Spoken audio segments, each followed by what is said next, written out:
Hi students. So I'm going to try to read chapter 3 of Matilda, and let's see if we can upload it to our team website. Okay, so if you're seeing this, that means it's on the team website. Unless it's on YouTube, that means it didn't go on the team website. Okay, chapter 3 is called The Hat and the Superglue. The following morning, just before the father left for his beastly second-hand car garage, Matilda slipped into the cloakroom and got hold of the hat he wore each day to work. She had to stand on her toes and reach up as high as she could with a walking stick in order to hook the hat off the peg. And even then, she had only just made it. The hat itself was one of those flat-topped pork pie jobs with a jay's feather stuck in the hatband, and Mr. Wormwood was very proud of it. He thought it gave him a rakish, daring look, especially when he wore it at an angle with his loud checked jacket and green tie. Matilda, holding the hat in one hand and a thin tube of superglue in the other, proceeded to squeeze a line of glue very neatly round the inside rim of the hat. Then she carefully hooked the hat back onto the peg with the walking stick. She timed this operation very carefully, applying the glue just as her father was getting up from the breakfast table. Mr. Wormwood didn't notice anything when he put the hat on, but when he arrived at the garage, he couldn't get it off. Superglue is very powerful stuff. So Mr. Wormwood, so powerful it will take your skin off if you pull too hard. Mr. Wormwood didn't want to be scalped, so he had to keep the hat on his head the whole day long, even when putting sawdust in gearboxes and fiddling the mileage of cars with his electric drill. Here you can see Matilda hooking the hat off the peg.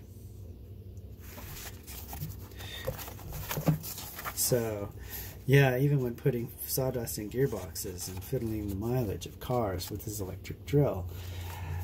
In an effort to save face, he adopted a casual attitude, hoping that his staff would think that he actually meant to keep his hat on all day long, just for the heck of it, like gangsters do in the films. When he got home that evening, he still couldn't get the hat off. "Don't be silly," his wife said. "Come here, I'll take it off for you." She gave the hat a sharp yank. Mr. Wormwood let out a yell that rattled the window panes. "Oh!" he screamed. "Don't do that. Let go. You'll take half the skin off my forehead." Matilda, nestled in her usual chair, was watching this performance over the rim of her book with some interest. "What's the matter, Daddy?" she said. "Has your head suddenly swollen or something?" The father glared at his daughter with deep suspicion, but said nothing. "How could he?" Mrs. Wormwood said to him. "It must be superglue. It couldn't be anything else. That'll teach you to go playing around with nasty stuff like that. I expect you were trying to stick another feather in your hat." "I haven't touched the flamin' stuff," Mr. Wormwood shouted. He turned and looked again at Matilda, who looked back at him with large, innocent brown eyes. Mrs. Wormwood said to him, "You should read the label on the tube before you start messing with dangerous products. Always follow the instructions on the label." "What in heaven's name are you talking about, you stupid witch?" Mr. Wormwood shouted, clutching the brim of his hat to stop anyone trying to pull it off again. "Do you think I'm so stupid I'd glue this thing to my head on purpose?" Matilda said, "There's a boy down the road who got some superglue on his finger without knowing it, and then he put his finger to his nose." Mr. Wormwood jumped. "What happened to him?" he spluttered. "The finger got stuck inside his nose," Matilda said, "and he had to go around like that for a week. People kept saying to him, 'Stop picking your nose,' and he couldn't do anything about it. He looked an awful fool." Serve him right, Mrs. Wormwood said. He shouldn't have put his finger up there in the first place. It's a nasty habit. If all children had super glue put on their fingers, they'd stop doing it, or they'd soon stop doing it. Matilda said, Grown-ups do it too, Mummy. I saw you doing it yesterday in the kitchen. That's quite enough from you, Mrs. Wormwood said, turning pink. Mr. Wormwood had to keep his hat on all through supper in front of the television. He looked ridiculous and stayed very quiet, very silent. When he went up to bed, he tried again to get the thing off, and so did his wife. But it wouldn't budge.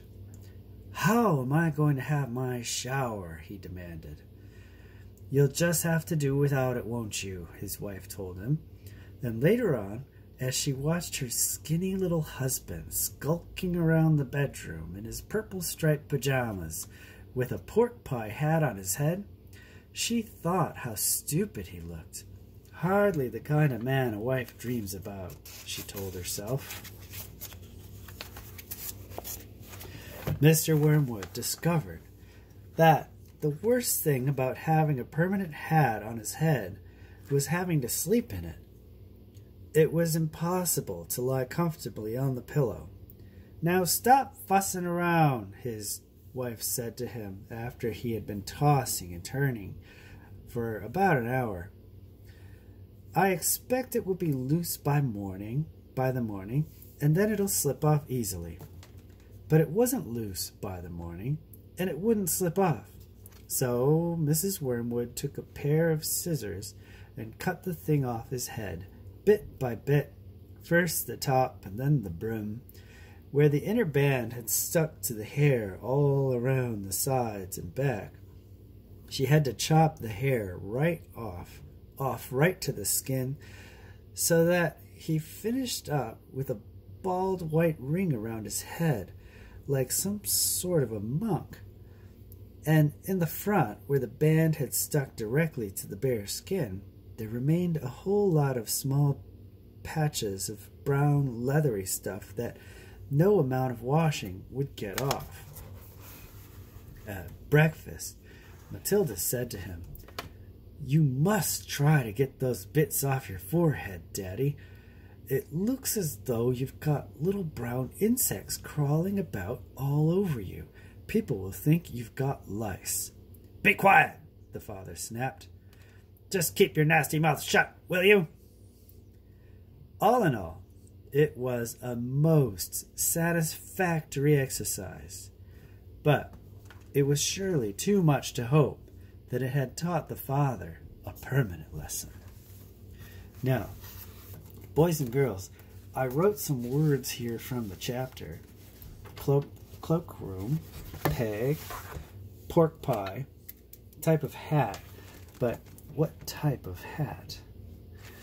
Rakish, proceeded, scalped, usual, window pane, swollen, skulking, lie, right? But how is it used? In the story, right? He said, it was impossible to lie comfortably on the pillow.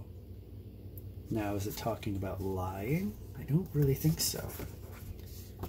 And then, of course, insects and lice. Now, boys and girls, I hope that you guys enjoy this story. Wait for the next chapter. And I want you guys to look at these words and learn them, okay? You should try to write them if you got anything to write on. And Google them, look them up. Listen to this one more time and find these words, okay? All right.